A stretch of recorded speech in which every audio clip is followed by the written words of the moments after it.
Okay, and this is a photograph I did in the Oregon area and on the coastline there, something I really, really love. So we have this image that I was standing there. It's a very, very overcast day, a little bit of light coming through the clouds, but not much. And I was presented with this very beautiful scene. I love the verticals going through all this softness.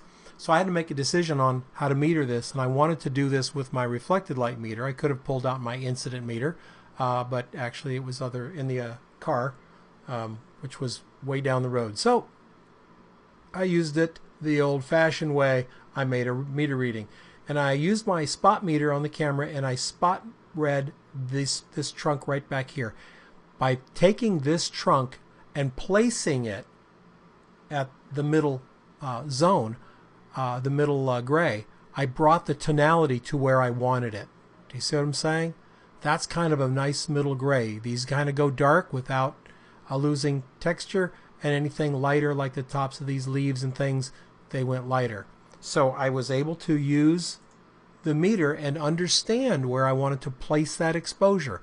I chose that trunk to place the exposure. So let's go ahead and open that image in Photoshop.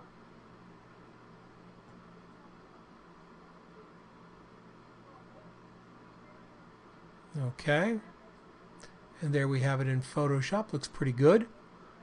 We can do a lot with this image now. Since this is placed here at the middle tone, we can then go in and do some just real simple expanding of the tonality. Remember, everything gets a little flat in digital, so I go into my levels here, and one thing I can do is open up my midtones right there. I darken up my dark areas. I'm going to bring my slider in just a little bit on the bright tones, right about there. That looks good. So that's where it was. That's where it is. So with just a very, very small amount of work, by carefully placing that midtone, I was able to capture this difficult image with all the colors and without losing detail in my shadows and without my highlights blowing out back there. I was very, very careful about finding my middle zone.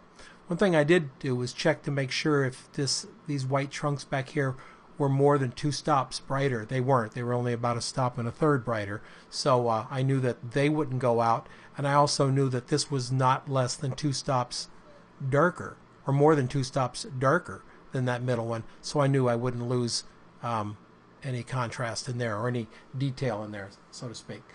So it's a nice little simple image to do when you think about your exposure and you place it.